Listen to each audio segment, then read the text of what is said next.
Good evening, everybody, and welcome to Matters of Faith, the radio show.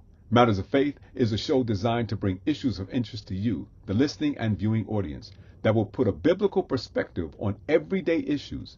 Good evening, everybody, and welcome to Matters of Faith, the radio show. And it is my job to engage you in stimulating dialogue of interest, dialogue that's inspiring and viewing, encouraging, and will put a biblical dialogue and conversations that will help you build your determination. Good evening, everybody. You're Reverend Dr. J. and your radio show. And it is my job to help engage you in stimulating dialogue of interest. Everyone born of God overcomes encouraging, and this will biblical dialogue and conversations that will help you build your determination. Good evening, everybody. You're Reverend Dr. J. and your radio show. And it is my job to help engage you in stimulating dialogue. Everyone born of God overcomes encouraging, and this will biblical dialogue and conversations that will help you build your determination. Good evening, everybody. You're Reverend Dr. J. and your radio show. And it is my job to help engage you in stimulating dialogue. Everyone born of God overcomes encouraging, and this will biblical dialogue and conversations that will help you build your determination. Good evening, everybody. You're Reverend Dr. J. and your radio show. And it is my job to help engage you in stimulating dialogue. Everyone born of God overcomes encouraging, and this will biblical dialogue and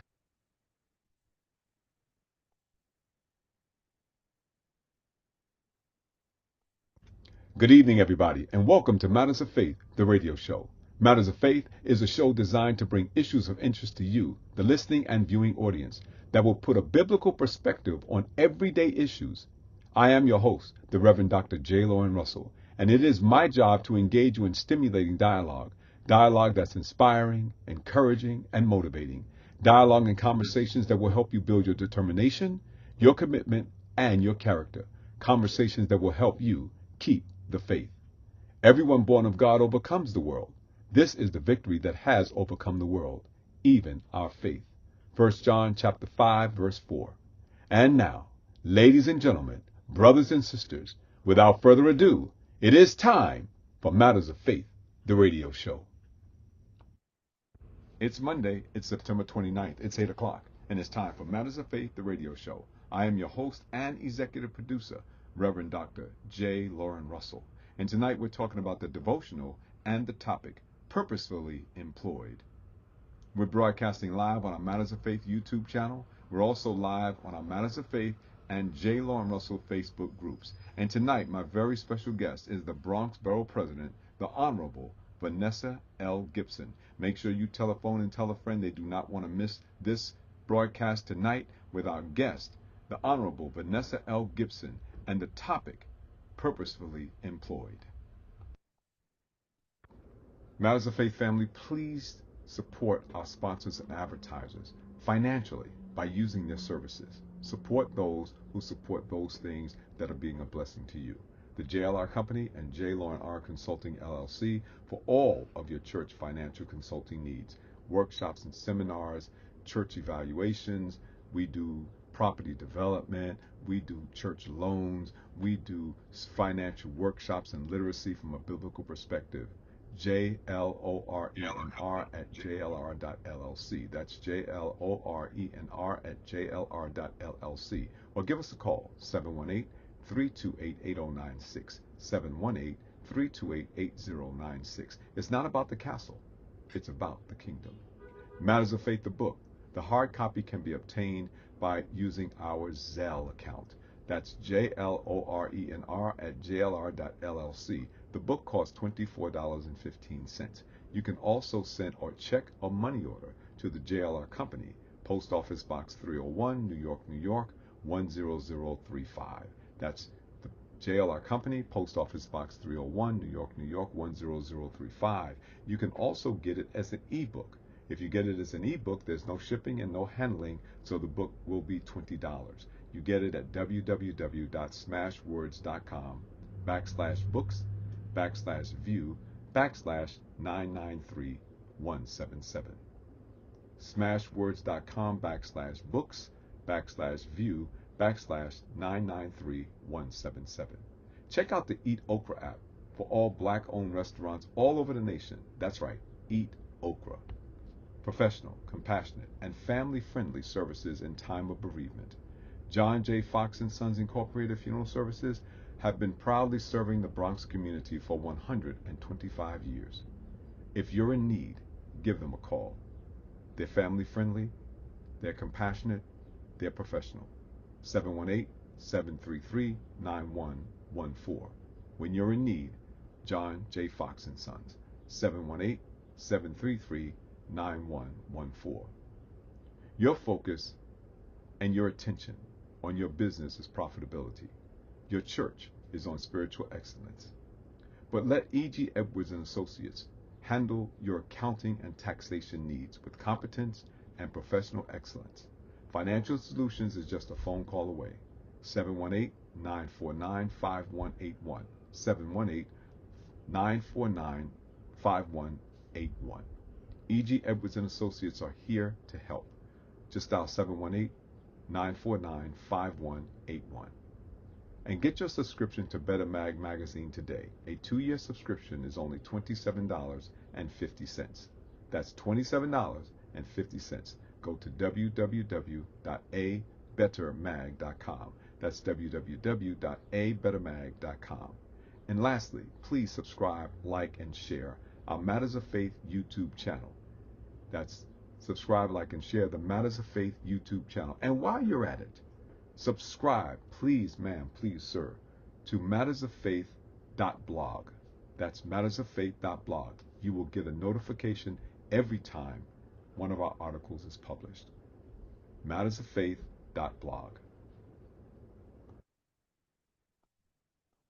Matters of Faith family, I'm so excited. The Matters of Faith column has its own base, mattersoffaith.blog. So please, ma'am, please, sir, go to mattersoffaith.blog. When you get there, open the devotional. Scroll down to the bottom of the page. You'll see the subscribe button. Click it. Put your email address in, and you will be notified every time we publish. Remember, mattersoffaith.blog. Open the devotional. Go down to the button that says subscribe. Click it. Put your email address in, and you will be notified of everything we publish. Thank you so much. You know I love you. There's nothing you can do about it, so get used to it. And now the article, Purposefully Employed. That article can be found in my link, www.mattersoffaith.blog. That's www.mattersoffaith.blog. It can also be found in the Yonkers Insider, www.yonkersinsider.blogspot.com. The column is also carried in Better Mag magazine, www.abettermag.com. That's www.abettermag.com. The column is carried in the Positive Community magazine, www.thepositivecommunity.com. That's www.thepositivecommunity.com. You can also find it in Pamela's Big Heart newsletter, Purposefully Employed. 1 Corinthians chapter 15, verses 50 through 58, New King James Version. Now this I say, brethren, that flesh and blood cannot inherit the kingdom of God, nor does corruption inherit incorruption. Behold, I tell you a mystery. We shall not all sleep, but we shall all be changed in a moment, in the twinkling of an eye, at the last trumpet. For the trumpet will sound, and the dead will be raised incorruptible, and we shall be changed. For this corruptible must put on incorruption, and this mortal must put on immortality. So when this corruptible has put on incorruption, and this mortal has put on immortality, then shall be brought to pass the saying that is written, Death is swallowed up in victory. O death, where is your sting? O Hades, where is your victory? The sting of death is sin, and the strength of sin is the law. But thanks be to God, who gives us the victory through our Lord Jesus Christ. Therefore, my beloved brethren, be steadfast, immovable, always abounding in the work of the Lord, knowing that your labor is not in vain in the Lord. Purposefully employed. When we think of someone being purposefully employed, we think of them occupying a 9-to-5 and being paid for their work-related activity. Some of those people are skilled in what they do, gifted with a particular ability. Others are trained for the job that they were hired to do. Whether they are gifted or trained, if they are working, they are both considered to be purposefully employed. Working for a living gives us a sense of pride and accomplishment because we know that we can and are providing for our families. Being purposefully employed means that we have a regular work schedule and are receiving a regular income for the work performed. You may be employed by someone, a company, or self-employed, but when you are purposefully employed, The assumption is that you are not just getting by, you are doing well enough to provide for your needs and the needs of your family with disposable income left over. Beloved, every gift that is given by the Spirit of God is for the edification of the people and the glorification of God. Make no mistake, all gifts are from above and come down from the Father of lights, James 1:17, New King James Version. My prayer is that you have been chosen by God to be filled with the Holy Spirit and equipped for purposeful employment as an ambassador in His service.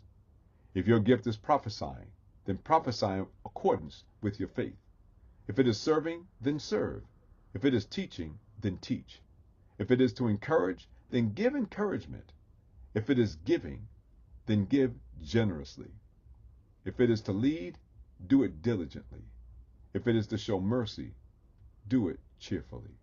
Romans chapter 12, verses 6 through 8, New International Version. To be clear, spiritual gifts are given for your employment, not just your enjoyment. If you have received the gift from the Holy Spirit, consider yourself to be purposefully employed. Be blessed. And now, my question. In what ways can your employment be considered purposeful and in service to our God? Let me ask it again. In what ways can your employment be considered purposeful and in service to our God?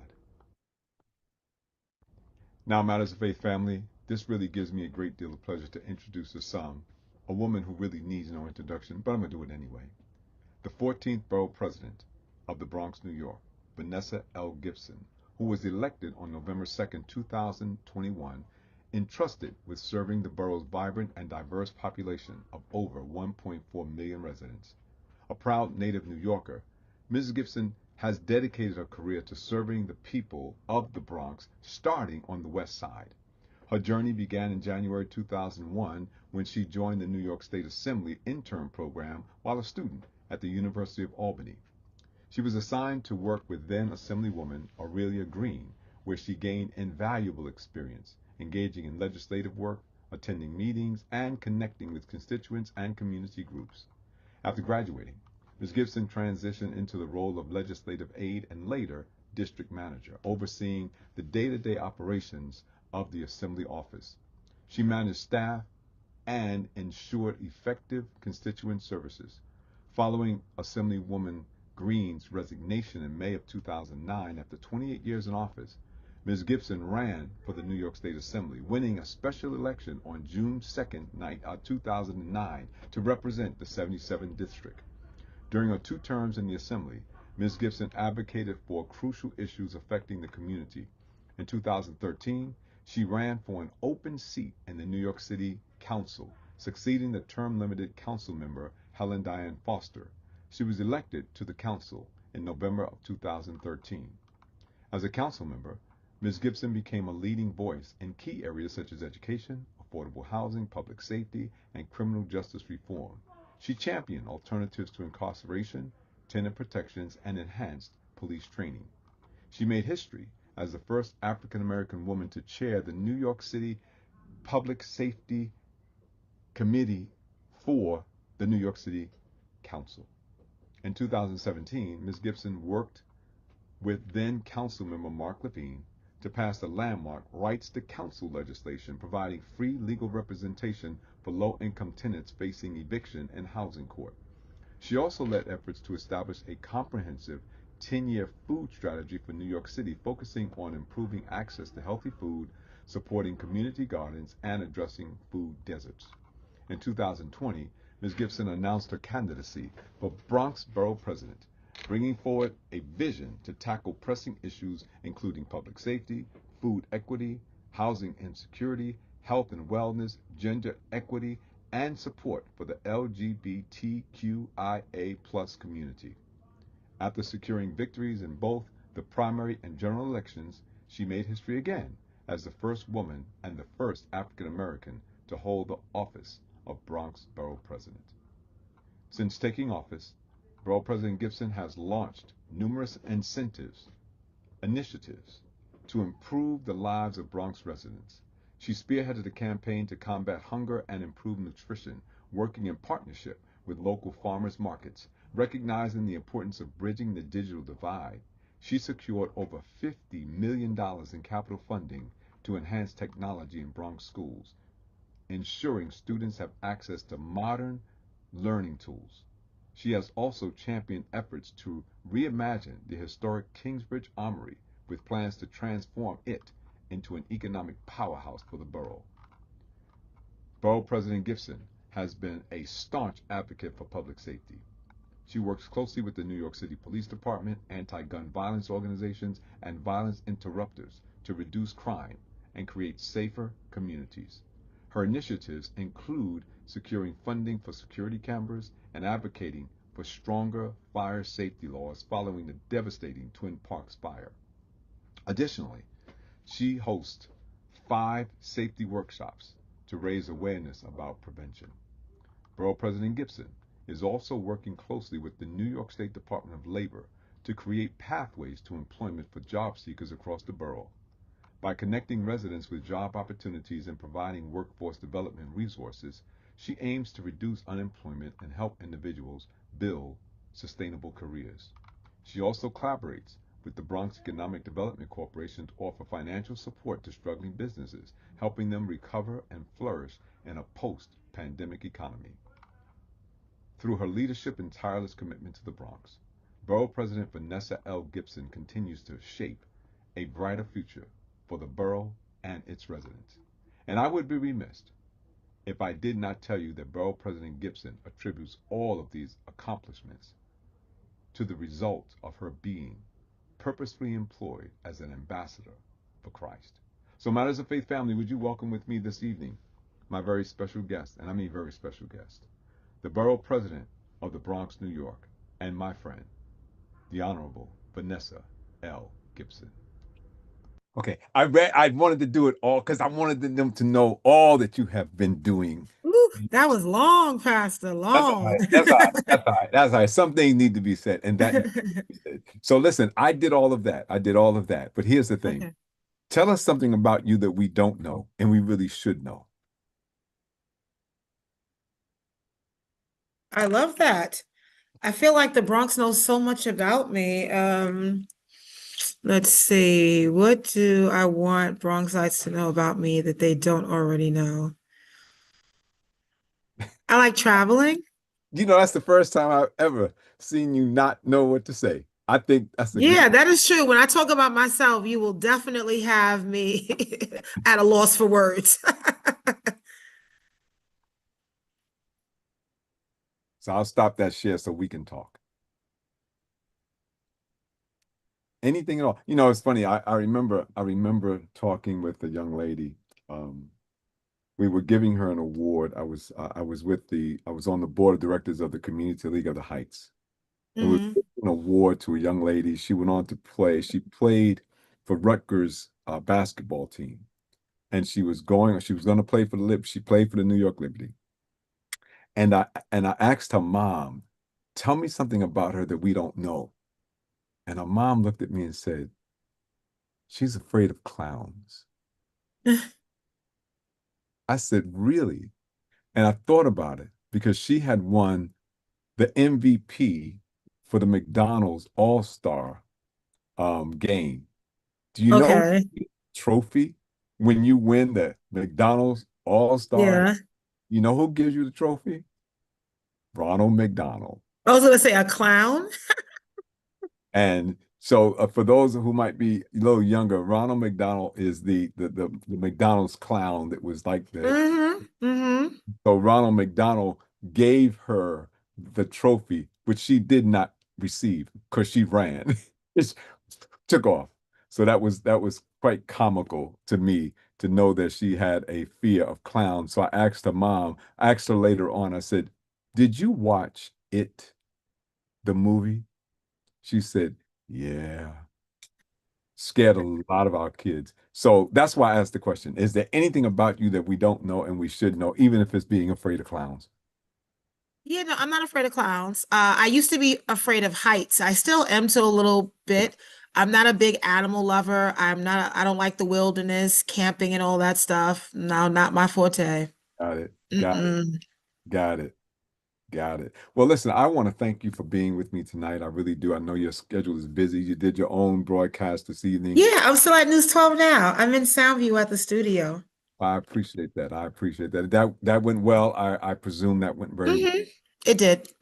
And so I'm glad that you've taken the time out to join us tonight and to talk about this very, very, what I consider to be an important topic, not just gainfully employed, but purposefully employed, doing something that makes a difference that resonates with the hearts of people, but also comes from the heart of the Lord. Because I took my whole topic and looked at it from not just the secular work, doing the work that God has given you, or doing the work that you've been skilled to do or you've been prepared to do, but what is it that you've been given to do by God that glorifies him and then edifies his people? And so that's why I'm really glad that you came tonight, because I think that the work that you've been doing has been exemplifying that to the nth degree.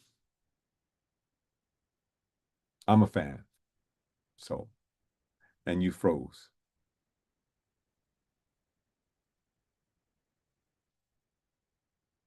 So we'll give you another minute or two because your screen froze. I think your sound froze as well. Um, so it'll come back on in a minute. If not, you'll have to pop off and come back in. I don't know if you can hear me or not, but your screen absolutely froze. There we go. So she'll come back in just a minute, and then we'll get her back on. In the meantime, think about what I've been saying in terms of, let your work speak for you. In fact, it's in the question that I've asked tonight. In what ways can your employment be considered purposeful and in service to our God? So I want you to address that. As you always know, that's put the question on the table for you to address, so that you can take an introspective look at the things that you're doing and see how it relates to you. How are you doing your work?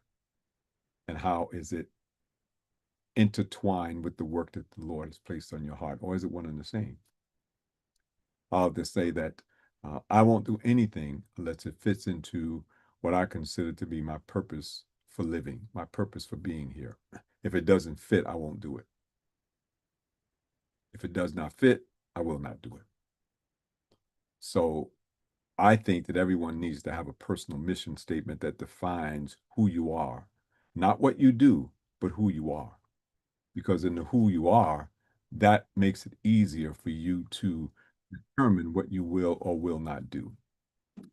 Okay, so she's back. Praise God. Hallelujah. I'm back. I have so many different devices with me, a laptop, an iPad. Sorry about that. That's okay. That's all right. We get it. That happens. That's what technology is. Technology is great when it works, when it's not as challenging.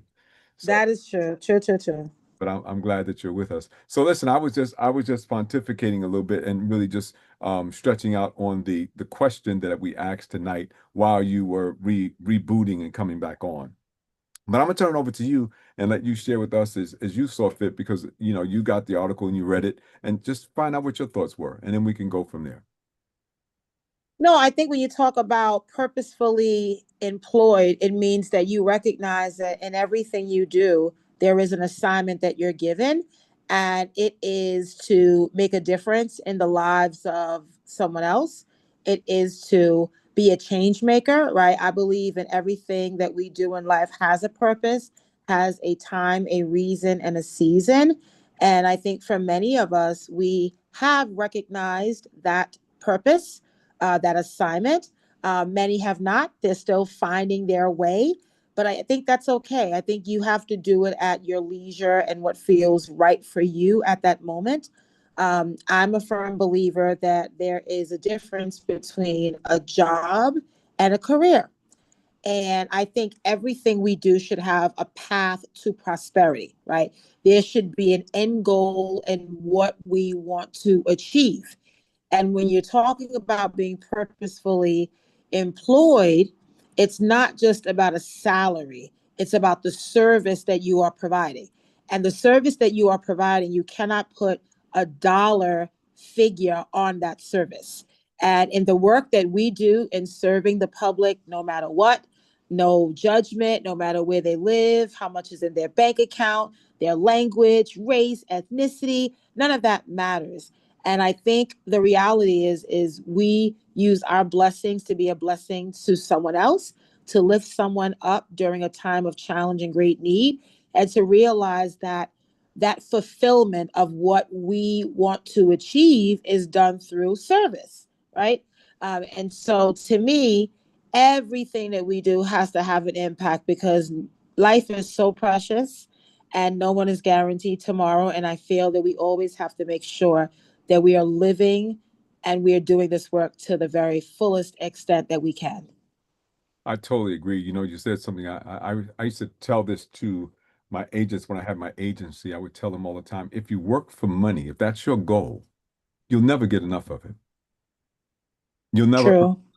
because that's not a goal. That's just what you get on your way to your goal. And what you do with it is what really matters. What do you do with the wealth that you've attained or the influence that you have garnered? It's what you do with what you have, not what you have, because you can have everything and still be a fool.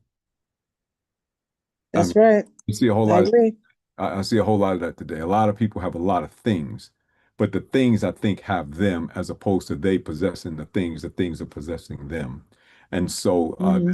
this article had a lot of, this devotional had a lot of thoughts for me because I thought about, the work that we do and the ambitions that we have, particularly as young people. We have these great ambitions and we want to, make money and we want to buy homes and we want to, have establish ourselves and be able to travel and do all these things. And those are nice things. They're great things. That's not nothing. I'm not knocking them. But ultimately the ultimate goal has to be bigger than just those things, those creature comforts and those things that just, we desire. And I think when you find that, and you said it very well, you said there's a difference between a job and career, and you have to know what you want to achieve. You have to know what Hmm. your goals are in life. What is it that you're trying to do? And why? Right. Probably the why is more important than the what. Right, I agree. I also think too that we're living in a different generation, right? So I am honestly, I acknowledge I'm in my 40s and I was raised in, I was born in 79, I was raised in the 80s, Mhm. and I was blessed to be raised by a very strong African American woman and my mother who instilled values in me that became my principles and guided my life as I grew up, as I went to high school, as I went to college because she pushed me. She was a high school graduate, never had a chance to go to college and wanted better for me and my brother. And I did that. And by going to college, I already broke that chain, right? That intergenerational cycle of poverty that you often find from generation to generation. But my mom also taught me the value of hard work. She worked 9 to 5 her entire life that I was, raised by her, and I always saw her work. We had values. When she came home from work, she checked homework. We had a meal. She cooked. The only time we were allowed to eat fast food was on the weekends. Mhm. And we didn't have DoorDash. We didn't have Uber Eats, right? We didn't have all these choices. I talked to the kids in my family, my 11-year-old niece, and I said, we didn't have what you have today. I said, when my mom cooked, if my brother and I did not like what she cooked, guess what? We did not eat because it wasn't a matter of a choice. You're going to eat what I cook.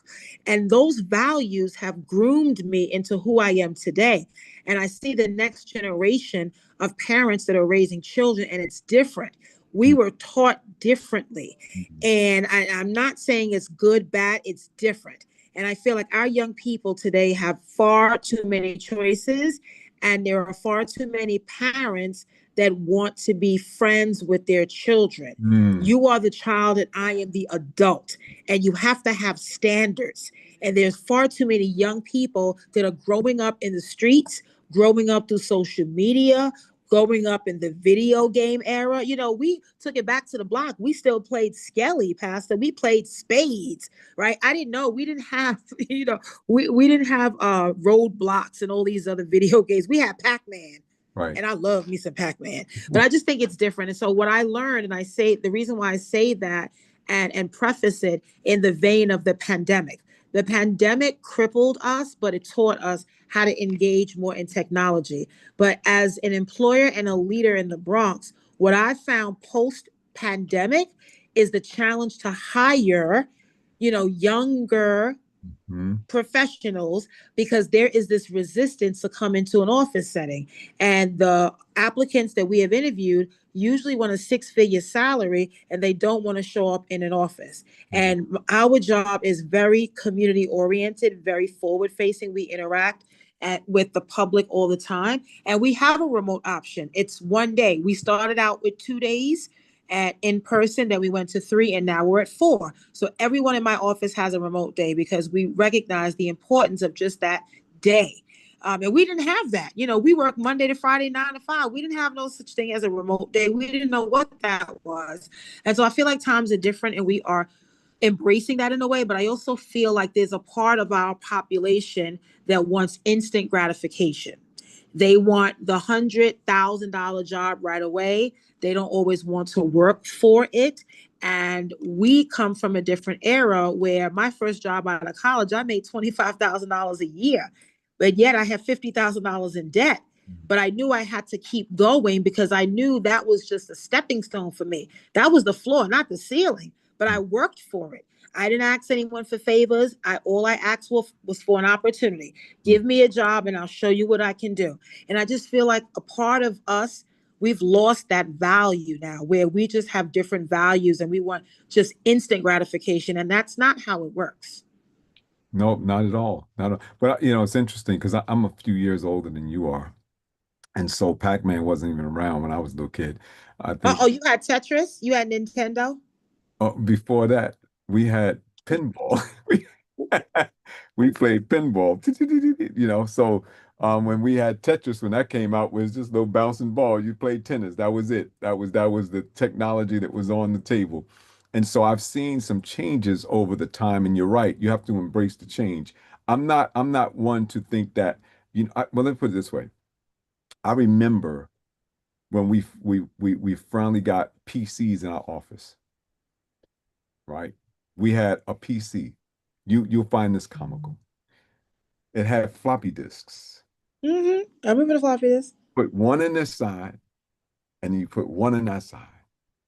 And what it would do was print a document, which we thought was absolutely phenomenal. We have phones with like 5 terabytes of information, right, available to us. It had 10 megabytes of memory. That's it. And it was big like that. Sat on your table, that was it. The monitor was, well, we have our monitors now, but that was the monitor, but it was this thick. It looked like a television set. It was just, I don't know if you ever saw the movie Jumping Jack Flash with Whoopi Goldberg. Oh, you got to watch it. You got to watch it. It's a really good movie. But all of the computers are ancient now. Okay. In our site, but you'll see them. They were all there with these big monitors and stuff that had all of this depth and they had all of this girth. That's what we were working with. So when you talk about embrace the change, you have to, because if not, you'll get left behind. And so I like the idea that we are moving into this age of technology when information is at our fingertips. I'll give you something else. The fax machine was one of the most amazing things anybody had ever seen, that I can be talking with you and I can put this piece of paper in this machine and in less than a minute you get it on the other end. That was the most fascinating thing that anybody has ever seen, ever. Now, the fax machine is a relic. If anybody has a fax machine, they do it through the computer. They just scan it and fax it. That's it. There's no putting the paper in. Everything has changed. And so, when you think about being on the secular side, gainfully or purposefully employed, think about those individuals who went from designing these kinds of computers to having a cell phone in your hand that can do more than the mainframe computers that we had in our office, which was the size of 2 refrigerators laid on their side, and we put room for it with an air conditioner to keep it cool so that we would be able to function, and all it could do, literally, it had maybe 100 megabytes of memory, and all of that, two refrigerators stacked together. That's it. So I'm a little older than you are. I've seen some changes, but Oh, yeah, we've come a long way. yeah, oh, we have, and that's the beauty of it. But think about a person who went through that without a purpose in life, without a goal, without something to see for themselves. When those things started happening, these changes began to take place. They could just shrink into nothing and just fade into darkness because they Yeah, couldn't keep up with the changes. They weren't ready right. because they didn't have a goal. They didn't have a plan. They didn't have any purpose, and they didn't see it in this technology. They couldn't see themselves in it, and so they just simply disappeared. Mm-hmm. I agree. I also think that it allows us to be creative as we define. I talk to so many students in the Bronx. I'm always at a school. I speak at graduations, and I really try to bring an encouraging word because sometimes we smile on the outside and you don't know our scars and you don't know our pain and our stories and testimonies. And I believe that, especially for people of color, African Americans and Latinos that have been through so much struggle, so much discrimination, and yet we still stand, we still smile, because for us, our faith is our foundation. It guides us, it sustains us, it strengthens us, and it reminds us that all hope is never lost. So I'm always trying to give an encouraging word to someone, because if I can encourage them to do something good for themselves, then that makes me feel good. It makes me feel that my work is worthy and necessary, and it makes a difference. And a part of, the work that we do as public servants, to me, is really about giving people hope, because life is tough. Mm, And for us, we've been knocked down many times and we've been able to get back up, but it's not been without struggle. And I'm a firm believer. I constantly talk about being my ancestors' wildest dreams, knowing that their struggle was much more challenging when they were restricted from becoming literate and learning how to read and write. They were subjected to poll taxes and literacy exams. And yet we are a free country with the ability to vote, and we don't take advantage of that. I have a problem with that, because I think about ancestors that died just so that they could vote. And we have to realize the fundamental right. I always say to people, if our rights to vote were not so important, there mm, would not be efforts in this country to take away our voting rights. And when that's you right. think about it like that, it's important. And even for us in the Bronx, as we face the next election in over a month, the general election, there will be people that will sit home. That is a problem. We have some of the lowest voting numbers in the city, and we have to do better. But to me, it's all about education. If you know better, you do better, and you have to be taught. And there are some lessons you learn in the classroom, and there are some lessons you learn in life, and then there are lessons we learn from our elders, right? Mhm. And what I try to do as borough president is to capture those stories. We represent the oldest living city worker that has served for the city of New York for over 70 years.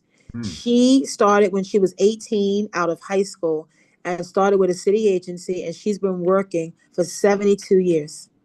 The last time I spoke with her, she was working for ACS and she really? was still showing up to work. And I Wow. said, wow. And she talked about her struggle, how, when she was 18, back then, the city would not hire Black women. And she applied and fought against the odds, and she finally got a job, and she never left. She went to multiple city agencies, but ultimately she never left. I said, wow, Wow. that's a whole She don't want to generation. retire. She don't want to stop. I guess. She's not ready to retire yet. No, and she still travels to work. And I said, I know you don't get on a train. Her name is Miss Myrie, and she lives in the Bronx. And I was just so amazed to meet her. And those are living stories that I want to archive in the Bronx Museum of History, because it is worth preserving while she's still in her right mind to tell that story. And and again, I say that because those stories are a part of our history. It is who we are. It is the fabric, and it propels us to be a better people. And it allows us to understand that the sacrifices of our ancestors were so that we could be here. And we cannot take advantage of this moment. We have to embrace life. We have to be creative. We have to think outside the box. And we have to open doors. That's what someone did for us. And we have to now open doors for other people. I believe in that, right? Everything, there is a time, a reason, and a season. And I know that. And sometimes we don't want to accept that our season is over and reality sets in. But I believe in this work because I know that young people are so bright. They are so ambitious and they're going to take over this world. And all I want to do in this time that I am here is give them options, give them choices so they don't feel like they walk with shackles, but open doors of opportunity. That warms my heart so much when I open a new school, a new library, a new cultural center, and my name is engraved on that fixture forever. When I'm long and gone, they will see that I was borough president at the time that school opened. That is the greatest feeling in the world, and I love it. I love that I was able during my tenure to open a school in honor of a woman that meant the world to me, that became a mentor, Aurelia Green.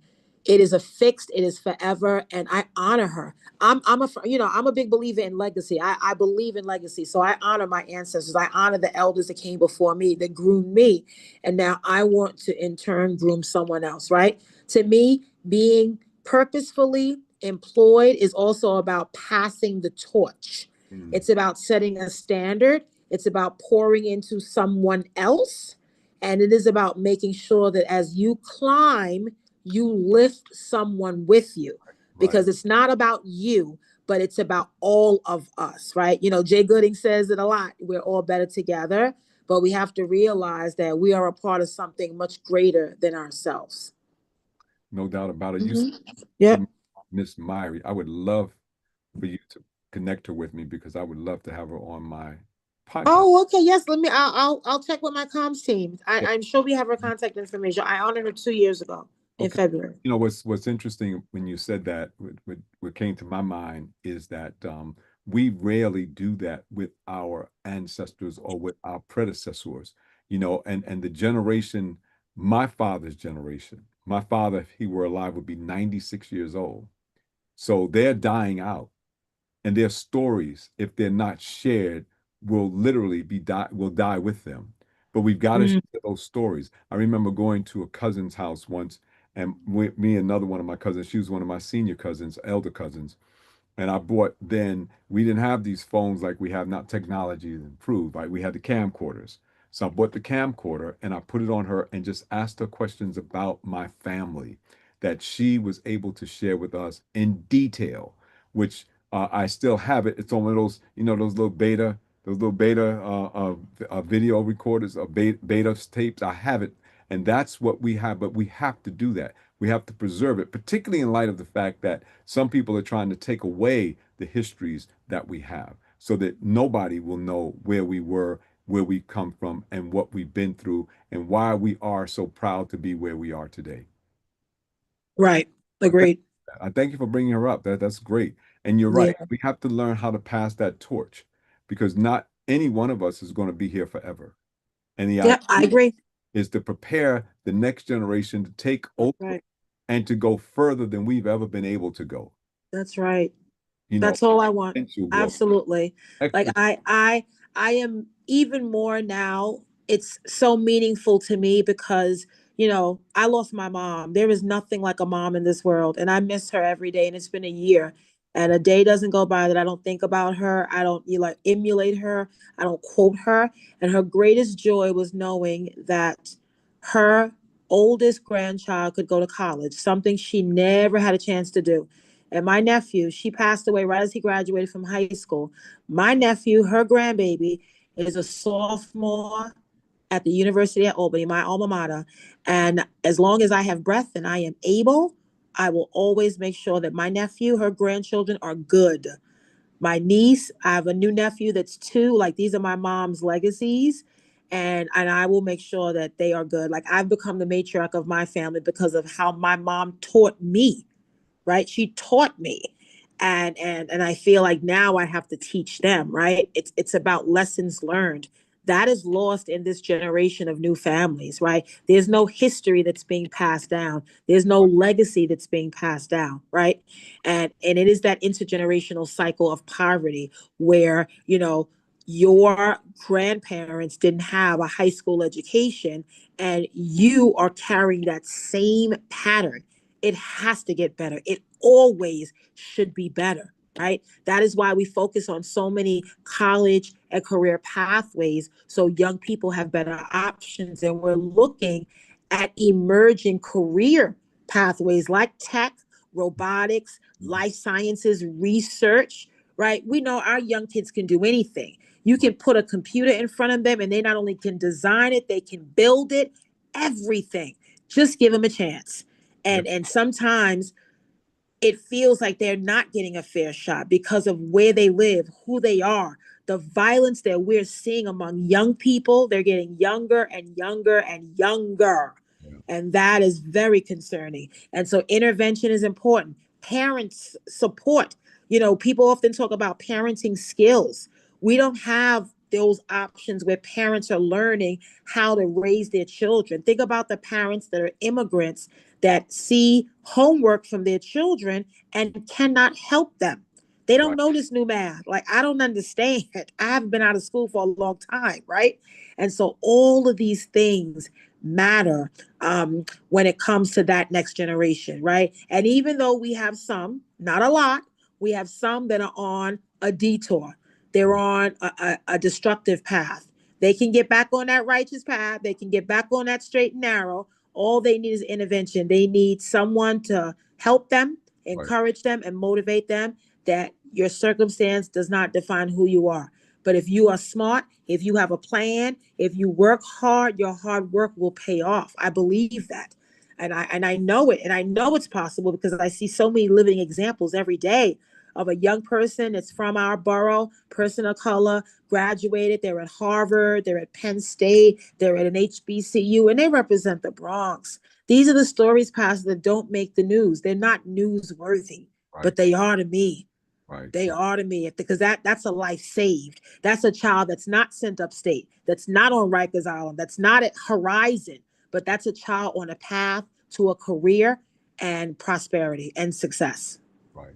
And it's glad that you mentioned that because there are efforts being made now. Your very good friend, Darcel Clark, who is our borough district attorney, is working on creating various alternatives to incarceration for these youths so that they don't wind up with a what I want to call it. I want to call it baggage that they will have to carry for the rest of their life, by creating alternatives to putting them and giving them that strike that will prevent them from becoming who they were intended to be because they were led astray, going down the wrong path. So there are efforts coming from a lot of different sources to make it possible for our young people in particular, and you talked about them, to have a greater opportunity because, unfortunately, a lot of the negativity that's in our community is easier to follow than the positive lines of engagement. And so we've got to really be out there and doing something about that, because if not, if you don't give them the options, then they only have one. Right. That's true. And that's not fair because we've had options. We've had options. And because of that, we need to share those options with others and make sure they're available so that other people can take advantage of them, as well as I had the opportunity to take advantage. And Right. have to go down that road, even though many of my friends did. But, now in retrospect, and this is interesting, right? Because now I have a chance to look back because I got some back behind me. I got some years behind me. I look back and now I see that a lot of those individuals who maybe went on the wrong path tell me now that I always had my eye on you. Kept me from going that far to the left because you were always moving in the right direction. And it wasn't that I wasn't out there, but it was just that I had some guidelines. Like you said, I had some discipline, I had Right. structure, I had some routine. Now, it was broken really early because you talked about your mom and your mom being there for you, and there's nothing like having a mother, and your mom has, transitioned a year ago. My mom transitioned, what is this, 2025? Mm-hmm. 52 years ago. Wow. Yeah. And so I didn't Wow. have that long term, but Yeah. the foundation that was laid. And then my dad was there. My dad, my mom and my dad, we were like the only family in the neighborhood that had a mom and a dad living at the house, and my father was the provider. That was Mm. unusual, even Yeah. back then. Well, my dad passed away 2 years before you were born. Okay. So all of my adult life has been without parents, Mm. all of it. So, interestingly enough, and I say this as a means of inspiration and encouragement to anyone who feels that, because I don't have someone in my life like an immediate father or mother, the foundation that was laid in my life in my early years has been able to sustain me throughout my life. So, you may not have gotten all that you wanted from your parents. You may not have gotten much of anything from your parents, but whatever it was, that's what Mm. you want to take advantage of. Take, Right. incorporate it, and use it because they could only give you what they had. If they didn't have much, take the little bit that they had and use it to your advantage because there was something there. And if not, then do like they did in Aquila and the Bee. Let everybody be your coach. Everybody in the neighborhood. Let them take all of the good stuff that you can get from everybody and incorporate it into your life. Mm-hmm. Don't wait for any single person because a single person may not be able to do that for you. They may not have had the mom that Vanessa had. They may not have that kind of influence. They may not have the structure, but there was somebody in the community that was able to provide it. Get it from them. Mm-hmm. Just get it. Just wherever it comes from. I don't care where it comes from. You get it. Because we don't want to see any of our young people, not one, miss the mark, wind up in jail, their lives frustrated, and then they wind up following a road that they never intended to be on because they don't feel they have a choice. So Yeah, I completely agree. yeah, and that's what purposeful employment is really all about. See, if you have something that the Lord has given to you, do you know what you're supposed to do with that? Mm. Give it away. It's Give not it for you. away. It was not meant for you to begin with. It was given to you so that you could give to others. And that's what your mother did. Your mother said, look, I don't have the education, right? But what I got, I'm giving it to you. So whatever it is that they have, whatever it is that you have, your responsibility is to find out how you can give it away. And from my world of work, you can't beat God giving. You can't outgive God. Give everything away because if you give, it shall be given unto you. Good Yeah, measure, pressed down, shaken together, and running over. The that's more right. you give, the more you get. So you can't give enough away. Just keep giving because as you give, it's going to come back. I guarantee that. I guarantee you it will go. You said hard work pays off.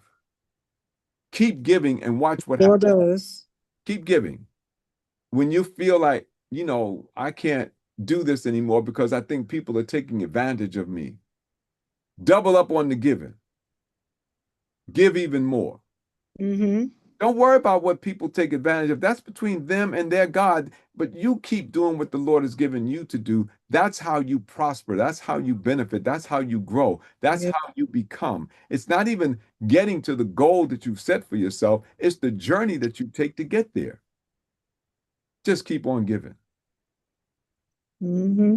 Just keep on giving because it's really true. You can't beat God giving, no matter how you try. That's right. Yeah. Okay, that's my soapbox. That's my soapbox. I'm done. So let me challenge him because we got about 5 minutes before we go to break. Okay. I wanted to challenge everybody because I have a question on the table tonight that I really want people to engage in. And the question, you see it is on the screen for those of you who are watching and everybody's watching. In what ways can your employment be considered purposeful and in service to our God? See, what we're talking about tonight, and I'm glad that Vanessa is here because I know her personally. Many of you don't, but I do.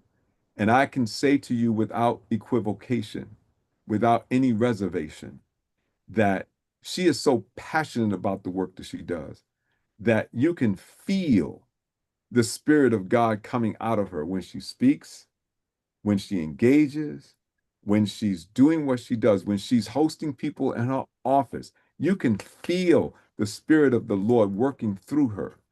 And so I was so glad that the Lord saw fit to allow her to have another term and to be able to move into this general election as the incumbent that's going to defend and to serve again in the capacity of borough president. Thank you. Yeah. And I've known Vanessa, by the way, I've known Vanessa since she was an intern. Oh gosh, wow. That's when I met you. I met you at 163rd Street, 161st Street, in the Grand Concourse. Something that Aurelia was doing, and you were her intern. And I was there, and I think Greg Bell was with me. Oh, Greg Bell. Yeah. So I've known you Mm-hmm. and have watched you and have kept tabs on you all of that time. It's You quite have a bit of time. That's almost 20 not years. pointed at all. When your tenure in with the state assembly, your tenure with the city council, and your tenure now as borough president has never been disappointing. You've always shown up and you've always made sure that you put the people first, that you were edifying people and fighting for what they needed in any way you possibly could. And of course, I hold, as you know, my role as the president of the precinct council, and you served that committee with extraordinarily. Just Public safety. I've Yeah. never seen Ooh, anybody do that in the way. that was a headache. Yeah, I know. I know. I've done so much. The only thing they should give me a pension having worked for the police department in the ways that I have. But I can say this, that I emphasize public safety and quality of life because that's what our responsibilities are. And Mm-hmm. I tell elected officials, tell me how you're legislating things to make our lives have more quality and that our public safety is going to be enhanced. Yeah. That's what I want to hear. I'm real serious about that. Tell me what it is. That's what I want to know from you as my elected official, my legislators. How are you legislating to make sure that our quality of life and our public safety is at its best? Mm-hmm. That's my way of holding people accountable. And in the role that I play there, doesn't have any power, doesn't have any position, but it has influence. So the voice that you hear is that of one who wants to make sure that we do what that organization should do, and that is advocate for public safety and a quality of life. So now I get an opportunity to say that we're going to go ghost for a minute. You can do likewise, and just take a deep breath, and you can get you some water or something. I'm going to recognize my sponsors and advertisers, read the article again, ask the challenge question again, and I'm going to reintroduce you, and we're going to come back and do the second half stronger than we started off in the first. So I'm going to go ghost for a second, and then I'm going to share my screen with everyone so that they can see what I see, which is my lovely guest and myself. You will be able to see that. And then what we will do is we will go from there, and we will be back shortly. Matters of Faith family, please support our sponsors and advertisers financially by using their services. Support those who support those things that are being a blessing to you. the JLR Company and J. Lauren R. Consulting LLC for all of your church financial consulting needs. Workshops and seminars, church evaluations, we do property development, we do church loans, we do financial workshops and literacy from a biblical perspective. JLORENR at JLR.LLC. That's JLORENR at JLR.LLC. Or give us a call, 718-328-8096. 718-328-8096. It's not about the castle. It's about the kingdom. Matters of Faith, the book. The hard copy can be obtained by using our Zelle account. That's JLORENR at JLR.LLC. The book costs $24.15. You can also send or check or money order to the JLR Company, Post Office Box 301, New York, New York, 10035. That's the JLR Company, Post Office Box 301, New York, New York, 10035. You can also get it as an ebook. If you get it as an ebook, there's no shipping and no handling, so the book will be $20. You get it at www.smashwords.com/books/view/993177. smashwords.com/books/view/993177. Check out the Eat Okra app for all Black-owned restaurants all over the nation. That's right, Eat Okra. Professional, compassionate, and family-friendly services in time of bereavement. John J. Fox & Sons Incorporated Funeral Services have been proudly serving the Bronx community for 125 years. If you're in need, give them a call. They're family-friendly, they're compassionate, they're professional. 718-733-9114. When you're in need, John J. Fox & Sons. 718-733-9114. Your focus and your attention on your business is profitability. Your church is on spiritual excellence. But let E.G. Edwards and Associates handle your accounting and taxation needs with competence and professional excellence. Financial Solutions is just a phone call away.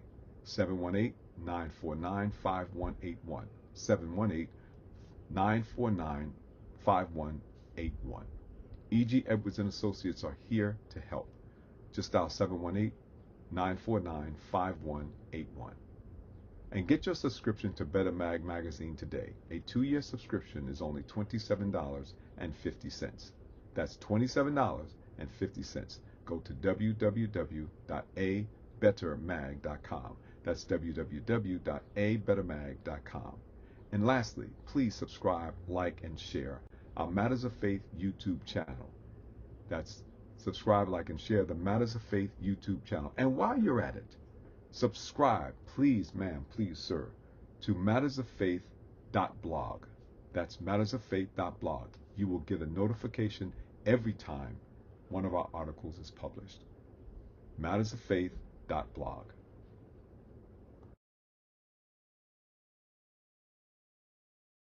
Matters of Faith family, I'm so excited. The Matters of Faith column has its own base, mattersoffaith.blog. So please, ma'am, please, sir, go to mattersoffaith.blog. When you get there, open the devotional. Scroll down to the bottom of the page. You'll see the subscribe button. Click it. Put your email address in, and you will be notified every time we publish. Remember, mattersoffaith.blog. Open the devotional. Go down to the button that says subscribe. Click it. Put your email address in, and you will be notified of everything we publish. Thank you so much. You know, I love you. There's nothing you can do about it, so get used to it.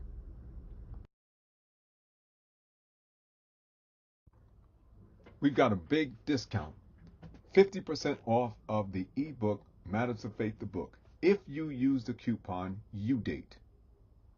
www.smashwords.com/books/view/993177. There is a big 50% discount for the ebook if you use the coupon UDATE.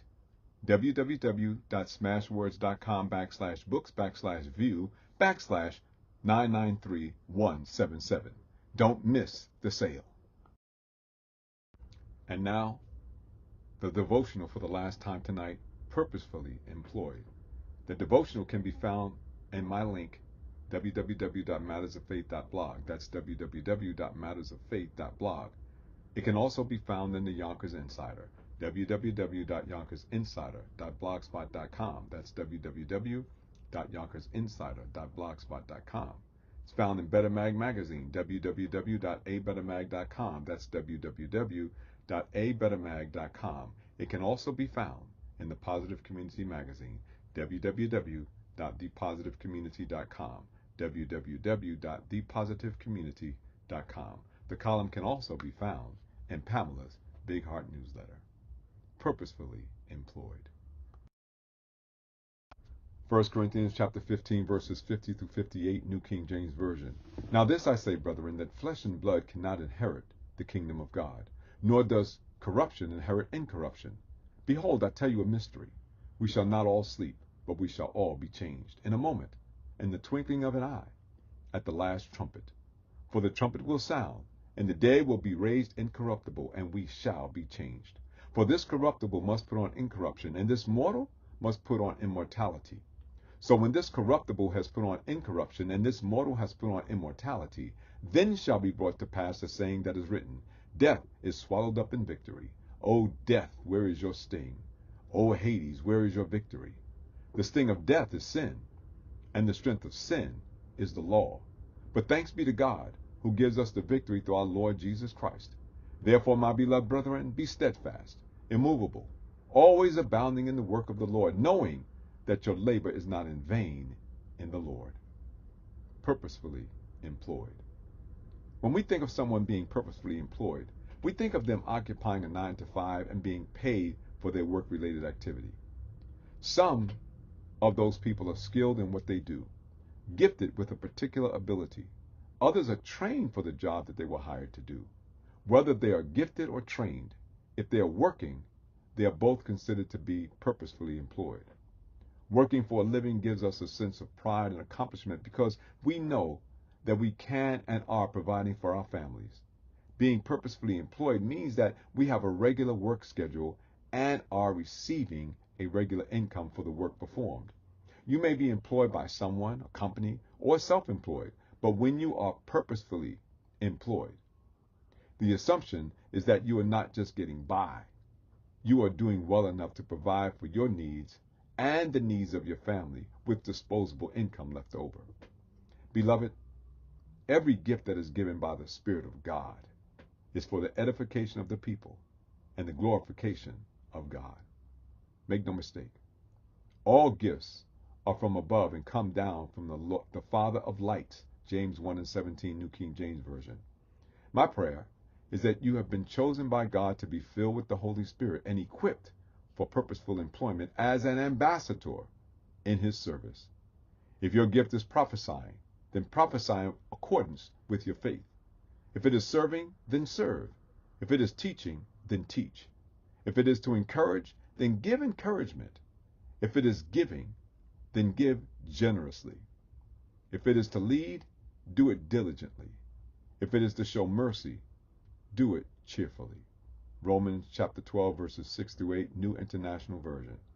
To be clear, spiritual gifts are given for your employment, not just your enjoyment. If you have received the gift from the Holy Spirit, consider yourself to be purposefully employed. Be blessed. And now my question for the last time this evening. In what ways can your employment be considered purposeful and in service to our God? Well, one more time. In what ways can your employment be considered purposeful and in service to our God? I'm really happy to have the Honorable Vanessa L. Gibson as my guest tonight. And I just want to share with you that she is a dynamic personality in every respect.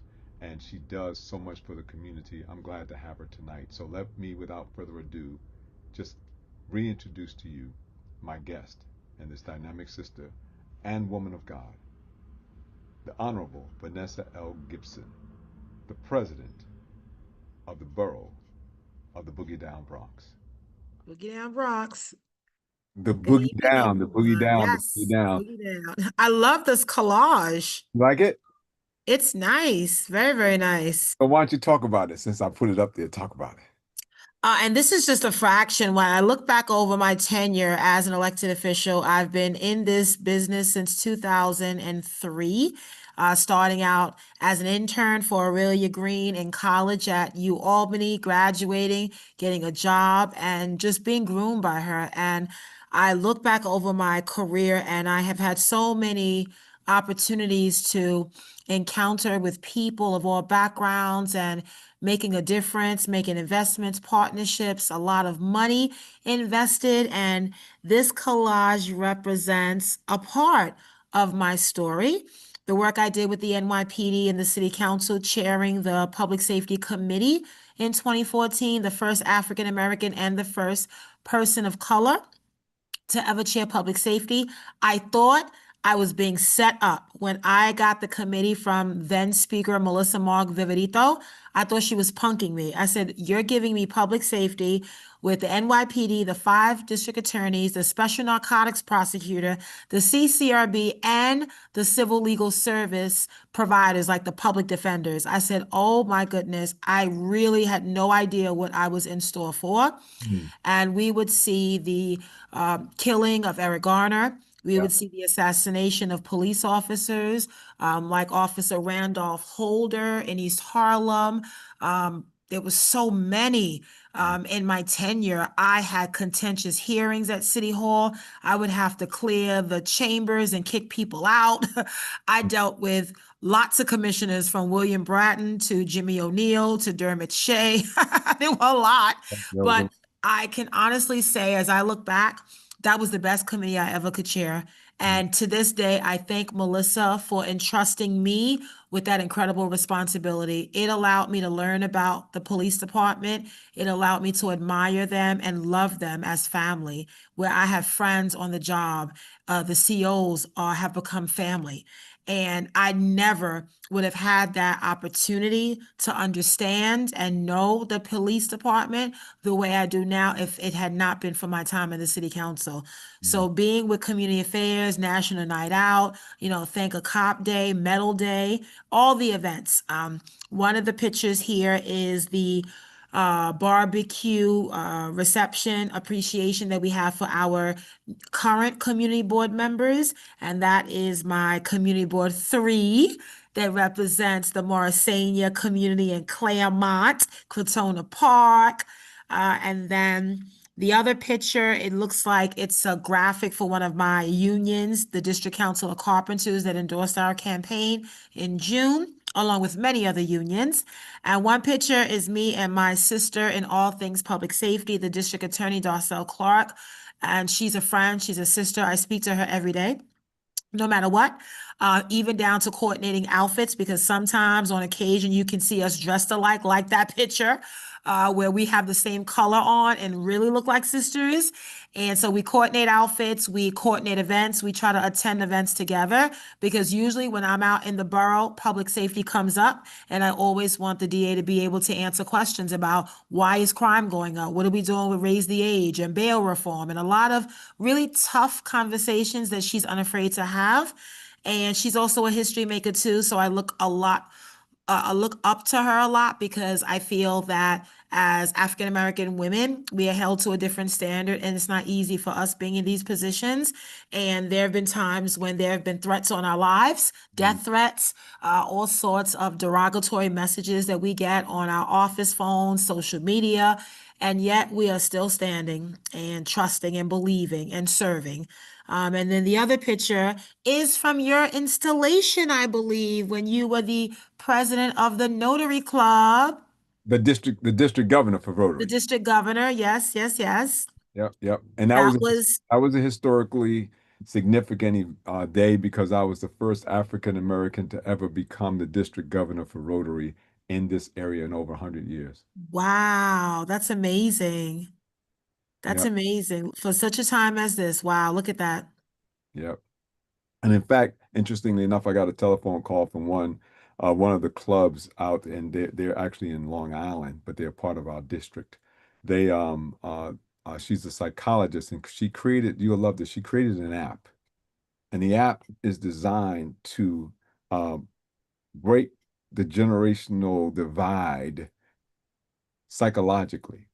So the questions that you ask, that you go to it and it gives you some instruction, and then you open it up and it gives you some further instruction of how to relate to someone who is younger than you, or how to close that divide. I will share it with you because she just devised it, she just created it, and she sent it to me first to get my opinion.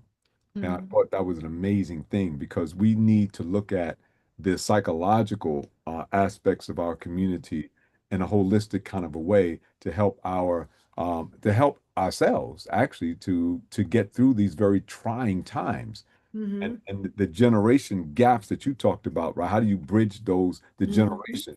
And one of them is because they have stresses that are different than ours completely. And if we Right. know that, then we can't respond or relate to it.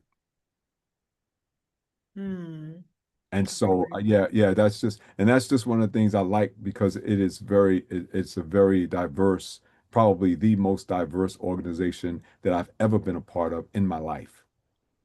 The most diverse economically, socially, racially, geographically. Wow. It's just an amazing organization.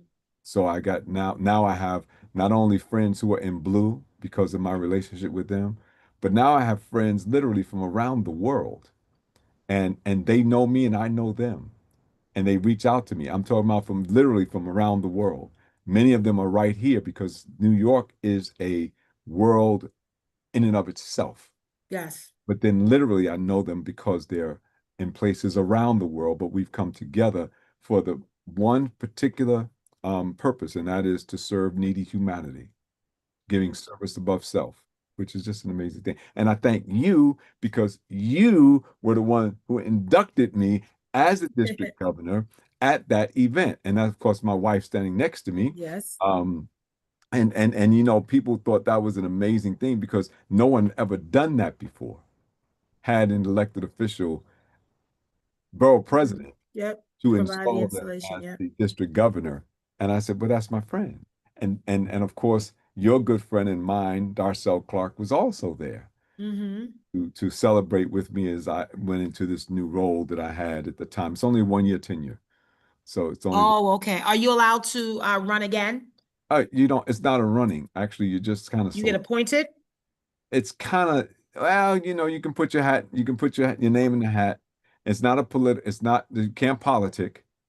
So you put your name in, and they have a selection committee, and they'll interview all of who Oh, I are who see. have put their names in, and then they will select the person, the candidate that they think will be the best candidate to be the district governor. Then you go through a 3 year training process. Well, actually four. You become the district governor elect nominee. You become the district governor nominee. Then you become the district governor elect. Then you become the district governor. Okay. 4 year commitment that you make at that point to become the district governor and serve for 1 year. Got it. Okay. So thank you for serving. And I thought I'd put that up because it gave me an opportunity to talk a little bit about it, because most people in our neighborhood don't know about Rotary at all. But the last thing I did as the district governor is actually started a South Bronx Rotary Club. Oh, wow. So there is a Rotary Club in the South Bronx. Yeah. Okay. There's Rotary Club that they meet on City Island, but that's not the South Bronx. Because when I grew up, we had no idea what Rotary was and the resources and the things that they could do for a community. So, you know, this organization gives out over $300 million a year worldwide. And I think a lot of that should be right in our neighborhoods. Okay. I agree with you. So you'll be hearing more from them. Okay. You'll be hearing more from them. Excellent. Yep. So thank you. Now let me stop this share. Let's get back to our conversation. We're wasting. Okay. And by the way, this is what I want to do too. People have been sort of responding to the question that I asked, you know, and so I want to bring in some of their comments so Okay. I can respond to them. Okay. So let's see where I started at. Let's see. Good evening. So Anthony Wells sends his regards. He says, good evening, all, particularly my sister, Madam Borough President Nessa. Yes. Thought I, President Wells, yeah. Local 371, DC 37. Yes, indeed. Yes, indeed. Let's see. Deborah, you might know Deborah Terrell. As a retired educator, my purpose was to serve God by teaching the youth positive structure in their lives, and as a Catholic school teacher, help them to learn and reverence God as part of their lives. Mm-hmm. And then Carol Biersay, she's a member of the Evangelical Church of God. We got to get you over there. Good Okay, night. Washington, Yep, 1205. right. You got it. Good night, Ms. Gibson. You know Hubert well. I've been serving him for the last 4 years. Good night, Ms. Gibson. Thank you for what you are doing for our borough.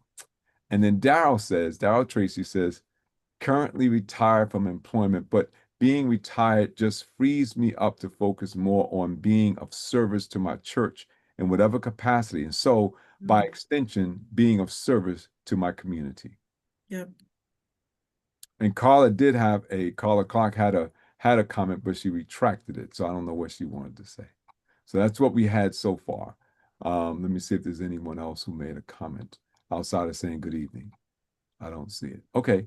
So if anybody else wants to comment or you want to ask a question, if you want to do it in that way, you may do so. I will read it. I will make sure that I'm looking at it so that we can engage in that further conversation. And if you want to comment on the question, that'd be fine too, because that's my way of getting you involved. But it's interesting, right? Because what Deborah says is that in her role as a teacher, helping them to learn and teaching them positive structure, which is what you talked about, right? You can get that at schools. You can get that from a teacher. Right. A lot of people talk about how their teachers made such a huge impact in their life because they provided that structure. They provided that incentive. They provided that motivation. And a lot of people are teaching and doing other things today because of someone who entered into their life as an outside coach. What do you think about that? I agree. I think that it reminds me of the importance of mentors. Aurelia Green was a mentor that came into my life as I was leaving college and did not really have direction of where I wanted to go, not knowing where God was leading me, and saying that here's an opportunity. She's offering me a job. Let me take it. Not knowing that it would be an introduction into state government and would really propel my career and credit to where I am today. I had no idea, right? And God works and he puts you in places where he needs you to be for that time, the reason and season. And I have learned so much that things are happening absolutely for a reason. And we have a calling in whatever it is, it's our passion. Like we are very passionate people. We love people, but we love different things. So I respect the educator, the social worker, the guidance counselor, the clinician, the dietitian, right? The person that works in the school cafeteria, the technician, like whatever it is, I've always said, be the best version of you. No one else can be you. No one else can stand in your footprints, and no one can be who you are. But for a lot of the young generation, they are struggling with belonging and feeling a sense of worth. And they get it from school, from peers, from social media, from video games, right? They idolize the wrong people, right? And so a lot of it is about teaching them something different and showing them something different, right? It's about exposure. When I was growing up, I didn't grow up in the church, like, that loyal church member that went to Bible study and, went to Sunday service. We went and, I acknowledge, some of us Black folks, we just went to church on the holidays. We did. But I did that and a little bit more, but it wasn't a lot where I am today because I realize now that that was a foundation for me to expand. And as I became an adult, and I was reborn again and accepted Jesus Christ as my Lord and Savior, like that was a new beginning for me. I had a whole new perspective on life, and it gave me so much more meaning. And that was, that was what I needed in my life to help me define my vision and what my goals were. Like, how am I fulfilling my purpose? Like, I'm not just living, but I want to live with purpose. And so for me, it was being born again. That was the catalyst that helped me. But for everyone else, I know it's different, and you have to find what it is that you love, and something that is your encouragement, right? My faith guides me in everything I do. And I know that, you know, I can't do anything without my God, because I've been through so much in life. Mm, And even now, I say to my staff, the challenges that we face today, we will get through it. We will be all right. If I could lose my mom and still serve as borough president and be at her side in the hospital for 6 months, mm. and then take her to a rehab facility for 2 months until she took her last breath, and I can still stand and still smile, I know that there's nothing impossible that I can face. And, and I've been through so much, but that was a storm for me, because I knew eventually that I would, my mom would transition. My dad did 12 years ago, Mm. but it was a reality for me. I didn't know I would lose my mom so quickly. And a part of me feeling, just sad about her loss is not for me. It's for the children in the family, for my niece who's only 11, for my nephew that, she never saw walk across the stage at high school. And that saddens me. And so my obligation now in life is even more fulfilling, because now, in addition to my vision and my plans and my blueprint for my life and my fulfillment of what's important to me, now I also have to make sure that I honor and carry out my mom's legacy, right? And that's making sure that our family is good, that they're protected, that they're supported. That also means, honoring Aurelia Green's legacy by a school and so many of the people that poured into me that are mentors, making sure that their legacy carries me forth and allows me to step into my own footprint so that I can lead and I can now pour into someone else. You know, I thank you for sharing that. I really do. You mentioned church and you said that you didn't grow up in the church. Like, I didn't either. Mhm. A lot of people think that I might have. No, I did not. Like you were a PK. Yep, no, not at all. In fact, I remember going to Sunday school. I like going to Sunday school, but we didn't go to church on a regular basis. Um, and then after my mom died, I thought that, those days were done and that's it, because, mom, that's mom. Mm-hmm. Didn't realize that my dad was connected with the Lord in a very real way. So he started going to church. And I was a teenager at the time.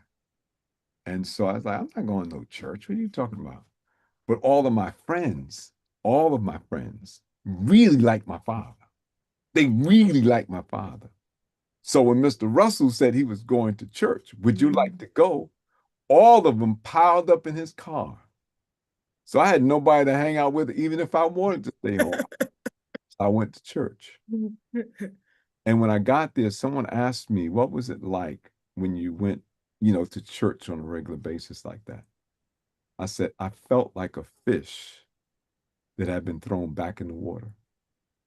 I never knew that I was missing something because I never had it. You never miss what you never had. Right. But once I recognized, I said, oh my God, this is amazing. Like you. It's like now my purpose it started to take shape and Yep. Was focus. molded. And Yep. I started to see that, it was more than just my dreams and aspirations that I had about being this, very wealthy person, million, all that stuff that I had in my head. It suddenly didn't really matter that much. Mm. It wasn't that important. But it happened because my father decided that he was going to reintroduce us to what he knew as a child, what he Right. grew up with. And he grew up with family and he grew up with a relationship with the Lord. And we did likewise. And so I'm glad that you mentioned that, because I think a lot of times people think that everybody has gone through that extent of being Yeah. in church all the time. No, Yep. no. You come to know him, Mm-hmm. come to know the Lord in your time and in season. You mentioned that. Right. You said there's a time and a place for everything. And if you're open and allow the Spirit to speak to you, you'll meet the Spirit of the living God. Right. and then you'll make your own decisions and go in your own way. I've never been one to try to proselyte people into my way of thinking and my way of Right. my faith, because I can't do that. But what I try to do is be a living example that somebody might want to know by watching me, by listening to me, by seeing what I do, and getting to know who I am. Ask me, how do I get what you have? Mm-hmm. That's to me is the way in which I put my employment in a purposeful manner. I'm purposefully employed. Uh, Yeah. I Yep. that's what I say. And by the way, you mentioned something else I wanted to share this with you. You know what Julie Garland said? Everybody knows Julie Garland, the actress. She said, "Always be a first-rate version of yourself I instead of like a that. second-rate version of somebody else." I love that. So Yeah, I like to say, make sure that you know your value and your worth and that you are treated as such. Don't let anyone treat you like a subsidy when you are market rate. that's right. Absolutely. I like that. Yep. I like that. I Yeah. might hear that one again. I've learned a lot in my tenure as an elected official, and there were times, I do lots of interviews, and most of the interviews center around being a Black woman, representing a borough like the Bronx that's predominantly Latino, Hispanic. And how did I navigate that process, the challenges I faced? And, these are things I've learned. I had to learn some things. I had to, fall down a couple of times and, learn the lesson of the day and figure it out and move on. I had Aurelia, I had Benny Katala. I had so many of my godmothers that looked out for me. So my mom knew that I was always good. And it wasn't easy, though. I mean, in a world in which you don't see a lot of Black women in office, it was hard. And I remember talking to Aurelia Green a lot at her house, at her kitchen table, when she ran in 1982, and what the Bronx looked like in the 80s, and how you had no Black elected officials. Wendell Foster was one of the first Right. that broke barriers and ran for council when they told him he couldn't win, and he did it against the county organization, and he won. Mhm. And she ran, and the campaign season was different then. They didn't have all the door knockings and, the digital and social media. It wasn't that way to get elected, but she did it. And she would always say, you have to trust and believe that you're here to serve a purpose. And sometimes people don't always see your vision, but eventually they will understand. And I took that as my guide when I first got elected to the state assembly. It was a predominantly Latino district, and people made me feel inferior, like I didn't belong. I wasn't born and raised in the Bronx. I was born in Brooklyn. So they used to call me an interloper. And I would laugh. I'm like, okay, that's fine. I get it. But you'll eventually see this interloper. Watch me work, because I'm going to show you better than I can tell you by my actions and not my words, because I knew people would judge me by what I look like. And I grew, I learned, and I became confident. I did. Not overconfident, but enough to say, I'm worthy, I'm sufficient, and I belong at this table.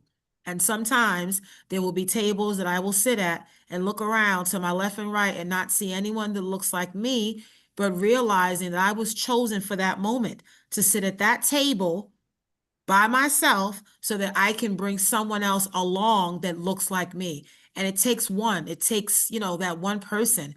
I think about someone like Harriet Tubman and Sojourner Truth, and they both said similarly, they would have freed a lot more slaves if only they knew that they were slaves. And Mm, I was like, wow, that is so profound. And even in 2025, we still, living with shackles on our feet. right. The That's bondage of modern day slavery and what we experience as Black Americans in this country, right? And yes, I'm on my Kamala Harris tip because I got her book, 107 Days, and I've been reading it. And what she went through was just incredible. And mm, I understand because I know I went through a lot of what she went through. Darcel, Tish James, Adrian Adams, we all have experienced that. And we're a sisterhood now. And we encourage each other. We send each other scriptures every day. We send messages of encouragement. We remind each other that we are queens and that we are standing in purpose, because we have to stand up and support each other. And as women of color, we don't often do that because we're so busy fighting over the crumbs when we could get the whole meal. And we have to realize and pick and choose battles, and that women of color should never be fighting each other, because when one of us rises, we all rise. And I say that respectfully to Black, Latina women, Latinx, Afro-Latina, all of us that are marginalized and often left behind. It's our time now, and now we're shining. And so people have asked me, there's a lot of articles now. If you look at a New York Times article that just came out today, it talks about the downfall of Eric Adams and his announcement on Sunday of no longer running for re-election, and what that means for Black elected officials. Just like Mayor David Dinkins, he's now in that category of a Black man serving as mayor of New York, but only serving for one term. One-term mayor. One and done. One and done. And it's so interesting because you talk about the women. Black men are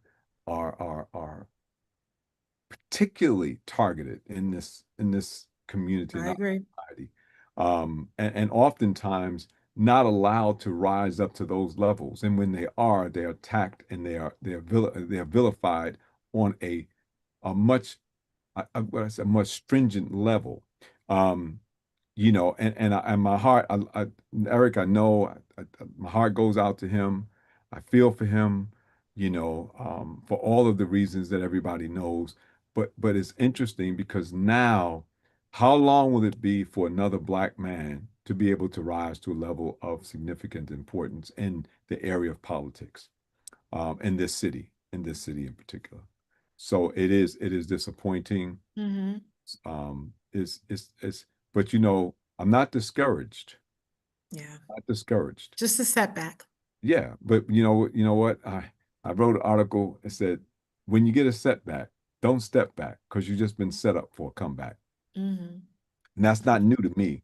Yeah, that's That right. was said to me by a dear friend's aunt at the homegoing of his mother, or his father. I think his father. And if I could think of the brother, I may think about it before we leave out, but you know him. I guarantee you know him. Helped me when I ran for public office in a magnificent way. But yeah, I'm saying that to say this, that these setbacks really just set us up not only for a comeback, but to regalvanize and to relook and to reassess where we are and who we are, and then create a new plan of action so that we can make sure that we don't lose our positioning. Yeah, that is true. And again, yeah, respectfully, let me acknowledge, our African American brothers, my brother, my uncle. I come from a family with strong Black men, and it's a different standard of what we expect from Black men, just like what we expect of Black women.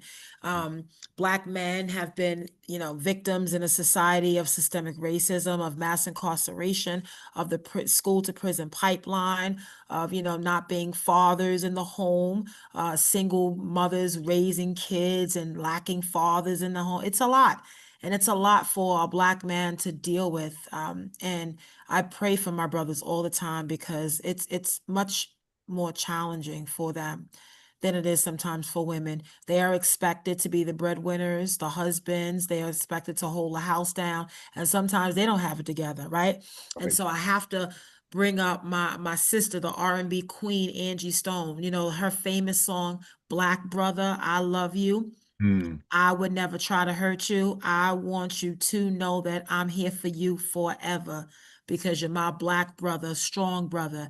There is no one like you, because there isn't.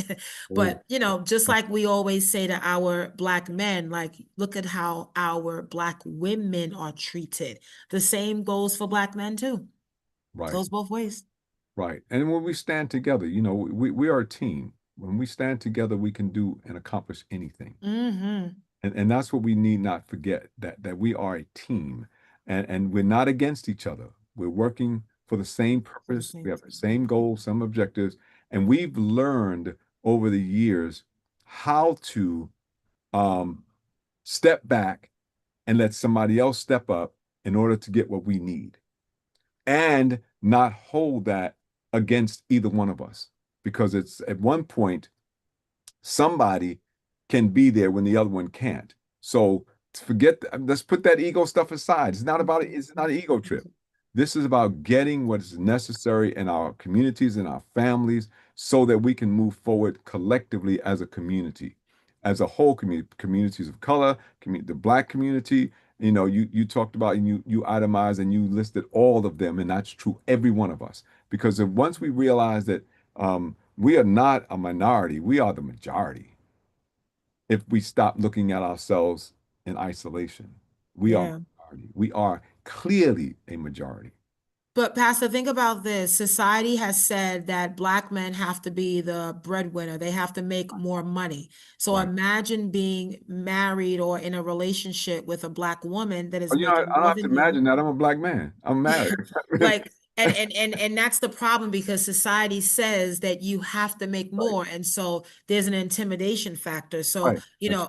I say this a lot among my sisters because, some of us are in relationships, some are married, some are single, but it's like the more you climb the ladder, the less of an applicant pool you have when it comes to an equal partner, right? I can tell you, I always want someone that matches me but lifts me up, because in this day and age where I am in my life and my career, I'm happy to help you, but I cannot carry you. I'm Right. not doing that. I'm not going to court. Like, it's just lots of things that, happen in Black men's lives that cause them to be in these destructive relationships because they are in a comfort zone, and it's acceptable, right? But then when you find someone who's successful, who's driven, who's ambition, who's got goals, who's full of faith, who's goal oriented, who wants the best, you're intimidated by that because it's sometimes hard to match it. I get it, trust me. So it's hard. It's really hard. Well, my mentor told me once, he said, women need to be included in marriages. They need to be included. Tell them your ideas, tell them your goals, your objectives, etc. Include them. And men need to be encouraged. So I don't, in fact, I'll give you an example of that. I don't know a guy whose woman, whose wife, whose girl does not encourage him, that can't do anything. If he told her, baby, I want to knock that wall down, and I think I'm gonna use my head to do it, literally. And you tell him, I think you can do that. Mm-hmm. But here, you might want to put this helmet on, because if you hit it with your bald head, you may not make it through. But put this helmet on. Matter of fact, take this sledgehammer, and maybe it'll help you get through that wall. So if that man is encouraged, he'll be able to do anything. Mm-hmm. That's Literally, true. anything. And all he has to know, for the most part, is that he's got a woman that's got his back. And that's something that we've lacked because of the way, a lot of it comes from the way in which we have been indoctrinated over the many, many years through slavery and everything else, segregation, Jim Crow, you name it, to ostracize. It's a long conversation. I mean, I love the conversation, and I really would like to one day do my workshop that I call "You're Not the Tail, You Are the Head." That Mm-hmm. talks about that and talks about the influence that causes us to have these dysfunctional relationships in our marriages and our relationships, that cause us not to be able to come together and unify as a family. When I look back and I think back on my mom and my dad, my father was the breadwinner. My Right. father was the only person who worked in the house. My mom worked for a while, then my father said, "No, I don't want you to work anymore." And he took care of everything. And he Got it. worked hard. And so that's what I know. I know provision. I know that I'm the provider. I know that. Right. But at the same time, I encourage my wife, hey, look, my wife's retired now. My wife's been driving for 14, 15 years. But when she was working, no, go and do what you got to do. My wife loves to travel. Go and travel. I don't put brakes on that. Why? Because that's not the way you encourage. That's not the way you work with. That's not the Mm-hmm. way you maintain a relationship. It's not the way you maintain a marriage. I've been married. Next month will be 39 years. That's not an That's easy task. That requires a lot of work to make that happen. That's But we've right. been married. We don't listen. We don't always see each other eye to eye. We don't always go to bed without being mad at each other. We don't do all of that. We do all of the things above, but we do know one thing, and that one thing is that when we said I do, we meant it. At least I did, speaking for myself. When I said I do, I meant it in sickness and in health, for richer or for poor, until death shall we part. That was my goal, right? That's the goal in the marriage. And because of that, I try to remember what my mentor told me, that I want to include my wife in my thoughts, in my aspirations, in my dreams, and in the things that I want to do. And hopefully, prayerfully, she encourages me to get those things done, which gives me that sense of well-being, that sense of I can do this because I've got my woman standing next to me. She's not behind me. She's standing next to me. She's Mhm. supporting me. So now whatever comes from out there doesn't really matter because in here we're together, right? So Mhm. my purpose, my purposeful employment is that now I can go out and be this blessing to other people because I know that my stuff is together here. Right. That's right. Get your house in order. But Come yeah, on. you gotta keep it that way. And it's not always easy. Yeah. Anybody who's been in a relationship more than a week knows it's not easy. It's hard. It's hard. But the younger generation, if you have seen your parents married 40, 50, 60 years, you appreciate the tradition of what marriage means, Mhm, mhm. right? Two coming into one, a union. But not everybody believes in that anymore. That's We right. have lots of non-traditional families. Lots and lots and lots of non-traditional families. I do a lot of weddings. I think, God, thank God I do that, and people are still getting married. But I said that I would not marry anyone unless I did counseling because I don't care how you've been together. When you put your name on that piece of paper, it's a whole different story. So I want to make sure that you know what you're getting into. So we're going to do some counseling before you say I do and stand before this person. I've Got done it. weddings that literally, I know I did one that lasted less than 6 months. And we went through the counseling, but they just weren't quite ready, right? And so I've done weddings where they're still together. It's been 20, 25 years, which is a great thing. I'm pleased with that. But not everything that you do is going to get the result that you anticipate, Right. particularly Well, when you're talking about people, right? But again, if I know that my purposeful employment is to do and give my best so that they have a better opportunity to succeed in this marriage, to succeed in this endeavor, to succeed, then I'm doing what I can do.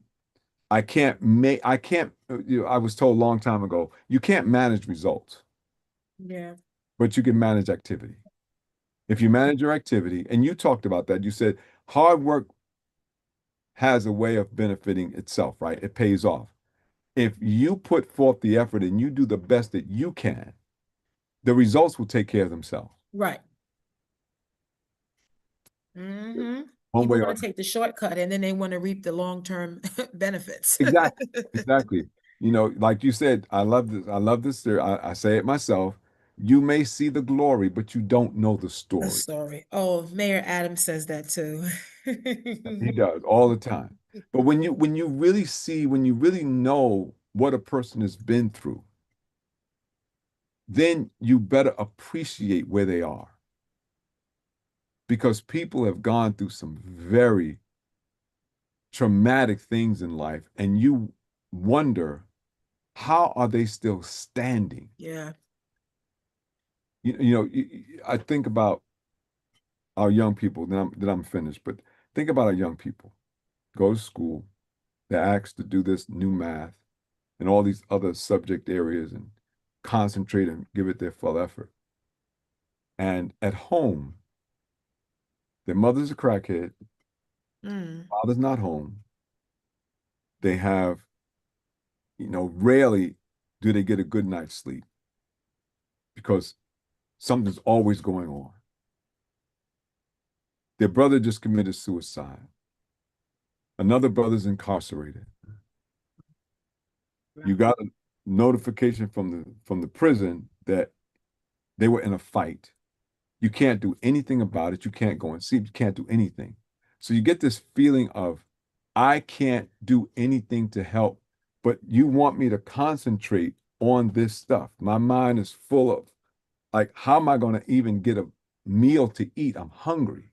As you talk about food insecurities a lot. I'm hungry. I haven't eaten in 2 days.